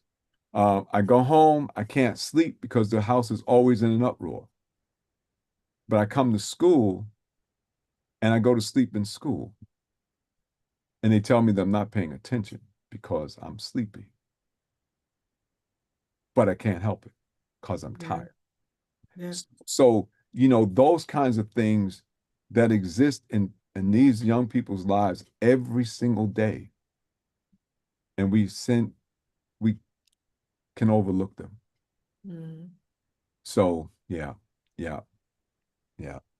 Let's see. So, okay. So Daryl says, now that's my side of the street right there. Relationships. What it takes to live in harmony and in unity and in tandem with one's mate. That's purposeful employment too. Yep. Oh, no doubt about it. No doubt about it. Sometimes you got to take a furlough.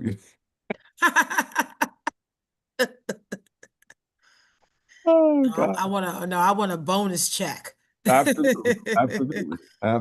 It's tough. It's definitely a lot of patience and understanding and encouragement and being on a team, not feeling like you compromise yourself and who you are, that you lose yourself.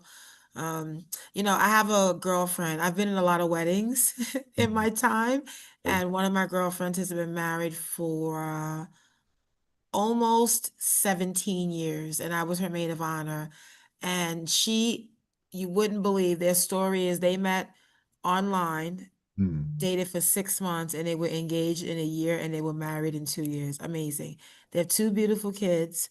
One is a high school senior, the other is a high school freshman. And I always ask her, how does this work? And she says, it works because I know what he is capable of doing. I accept him for who he is. He supports me. He allows me to be who I need to be.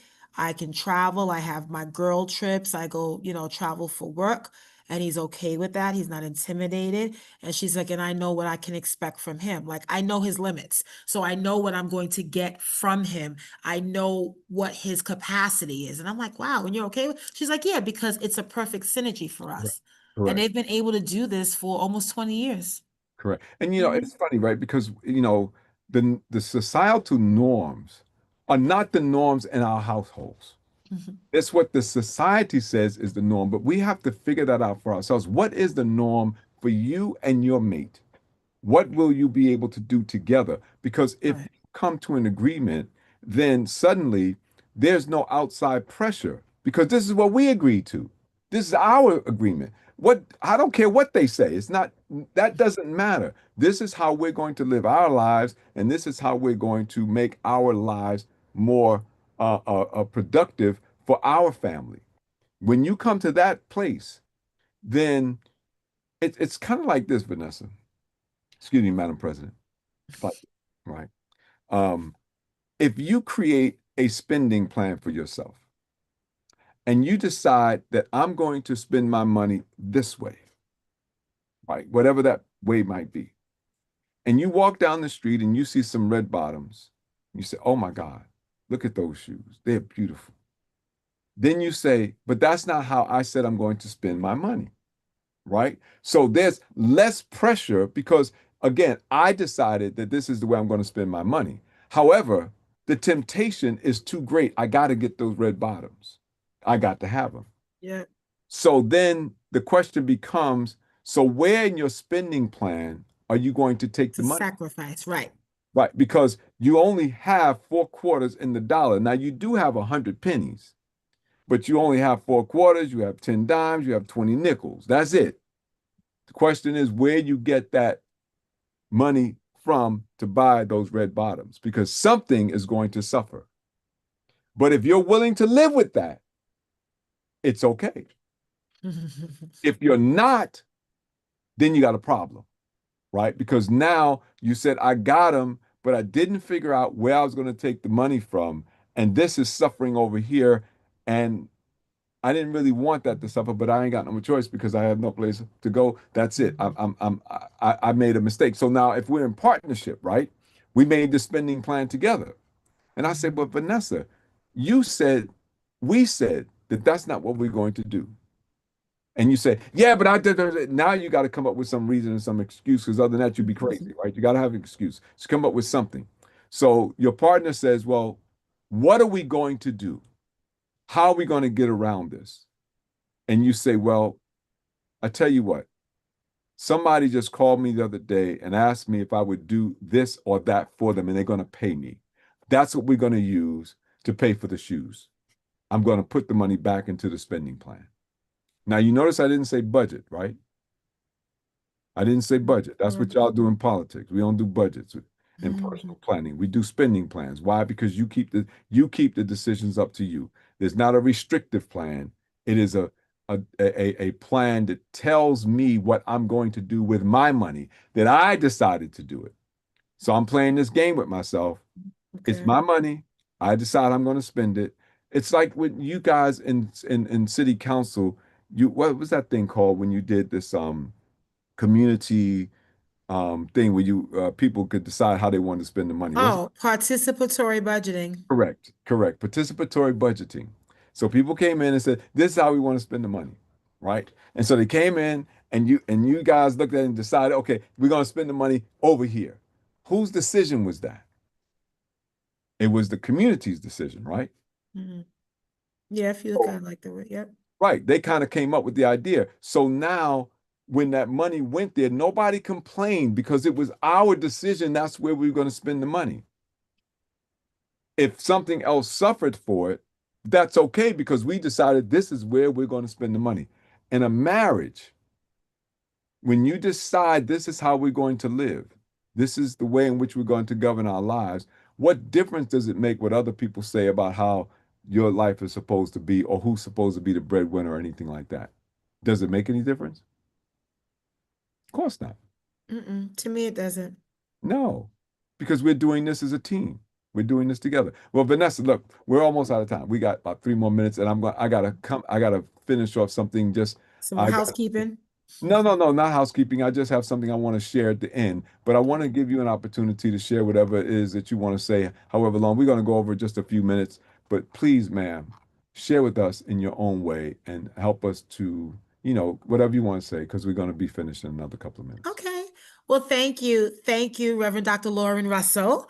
Thank you for having me on Matters of Faith and talking about just this important message on being purposefully employed. I see it from so many different angles, not just a paycheck, but sacrifice, service, knowing your assignment, knowing your role, your value, your worth, and who you are in our society, what you give, what you pour into others. It matters so much. I am purposefully employed and purposefully driven every day. I'm proud to wake up and serve as Bronx Borough President for such a time as this. And I realize the sacrifice that has been made for me to be where I am today. I do not take that for granted, nor do I take it lightly, but everything I do is about legacy and footprints. I want little girls and little boys across the Bronx to see me and see themselves, to see their hopes, their dreams, and all of their aspirations, and to realize nothing is impossible, that you can be any and everything you want to be, no matter what, and you are authentically and uniquely you. And so my message to everyone is to be purposefully employed, to stand in your purpose, to realize your value, your vision, your worth. And as you climb the ladder of success in your chosen field, make sure that you lift someone else with you, someone who looks just like you, someone who can break a barrier, shatter a glass ceiling, someone who can make a difference, and someone who can continue to raise the standard of the types of leaders and public servants that we deserve, that we should see, right? This is about discipline. It's about making sure that we are firm in the work that we do. We have a plan, we have a purpose, and we have the passion to serve. So I thank you for being with us tonight on Matters of Faith. This is Bronx Borough President Vanessa L. Gibson. I have officially approved this message, and I'm so grateful to have been here with Reverend Dr. Russell tonight. Well, thank you so much. I really appreciate you being with me tonight. I'm going to say that in just a moment, but let me just share with you what the Lord has placed on my heart. Purposefully employ people and plant the spiritual gifts God has given to them into the hearts of those who are called by his name. The purpose of the gifts are explained in Paul's letter to the Roman church, number 1, Romans 12:6. Having then gifts differing according to the grace that is given to us, let us use them. And then 1 Peter 4:10, each of you should use whatever gift you have received to serve others as faithful servants and stewards of God's grace in various forms. Make no mistake, beloved, all spiritual gifts are from above and come down from the Father of lights. They are all given by the Spirit of God for the edification of the people and the glorification of God. If you are here tonight, I believe you have been chosen by God, touched by Jesus, filled with the Holy Spirit, and gifted for purposeful employment as ambassadors in his service. To be clear, every spiritual gift given is for your employment, not just your enjoyment. Let me help somebody this evening. When the Holy Spirit gifts you, he makes you ready for purposeful employment. The Holy Spirit gives you power, first for yourself, then for others. Stay faithful to the call. Be steadfast, immovable, always abounding in the work of the Lord, knowing that your body, your labor, is not in vain in the Lord. You are now part of the living body of Christ, part of the holy nation, the royal priesthood, and you're equipped for purposeful employment. Now, don't forget our sponsors and advertisers. The JLR Company, JLR Consulting LLC, those are my companies. For all your church financial needs, just call us 718-328-8096 or email us jlr@jlr.llc. It's not about the castle, it's about the kingdom. www.mattersoffaith.blog. Please, ma'am, please, sir, www.mattersoffaith.blog. Subscribe. Scroll down to the little subscribe button, click it, put your email address in there, and it says sign me up. Click that. Every time we publish, you'll get a notification that it's published and you'll get it. Matters of Faith, the book, I've been talking about it all night. This is it. If you don't have a copy, make sure you get it. You can get a hard copy. Just use my Zelle account, which is my email address, jlaurenr@jlr.llc, jlaurenr@jlr.llc. The book is $24.15, which covers shipping and handling. Or you can get it as an ebook, www.smashwords.com. I'm going to put this in your chat because I really want you to see it. But here's the thing. Here's the big thing. You can get it with a fall discount of 50% if you use the coupon UDATE. Just use the coupon UDATE and you can get the electronic copy, the ebook of Matters of Faith. So please, ma'am, please, sir, avail yourself of that opportunity. Better Mag Magazine, www.abettermag.com. A 2-year subscription, $27.50. www.abettermag.com. John J. Fox & Sons Incorporated Funeral Services. Professional, compassionate, and family-friendly, proudly serving the Bronx community for 125 years. John J. Fox & Sons will serve your family with dignity, with compassion, and they're friendly. And I promise you, you won't be disappointed. Give them a call, 718-733-9114. 718-733-9114. Focus on profitability and focus on spiritual excellence, and then let E.G. Edwards and Associates handle your accounting and taxation with competence and professional excellence. Financial solutions are just a phone call away. 718-949-5181. 718-949-5181. And please don't forget to subscribe, like, and share our Matters of Faith YouTube channel and the mattersoffaith.blog blog. Telephone, text, email, message, do it any way you do it. But tell a friend to join us regularly on Monday nights for Matters of Faith, the radio show. We are live on our Matters of Faith YouTube channel. We also drop each episode on our Matters of Faith and J. Lauren Russell Facebook groups. Please, ma'am, please, sir, make sure you don't miss a single episode of Matters of Faith because you did not subscribe, like, and share the Matters of Faith YouTube channel, or missed an article because you did not subscribe to mattersoffaith.blog. Now, on behalf of my guest, the honorary Vanessa L. Gibson, and myself, if you're not ready get ready to get purposefully employed. Now, please join me next week. Vanessa, you'll like this. My guest will be Reverend Dr. Daniel and Dr. Loretta Dupree. They've written a new book. Their book is entitled listen to this, The 10 Secret Ingredients to Loving and Long-Lasting Relationships. So we'll talk about that more in detail next week. We will be on at the same time and at the same place, the Matters of Faith YouTube channel. The article that we write next week will be published in its usual places. Now, if no one told you this today, let me be the first to say that I love you and there's absolutely nothing that you can do about it. So get used to it. Now, the Lord bless you, the Lord keep you, the Lord make his face shine upon you and be gracious to you. The Lord lift up his countenance upon you and give you peace.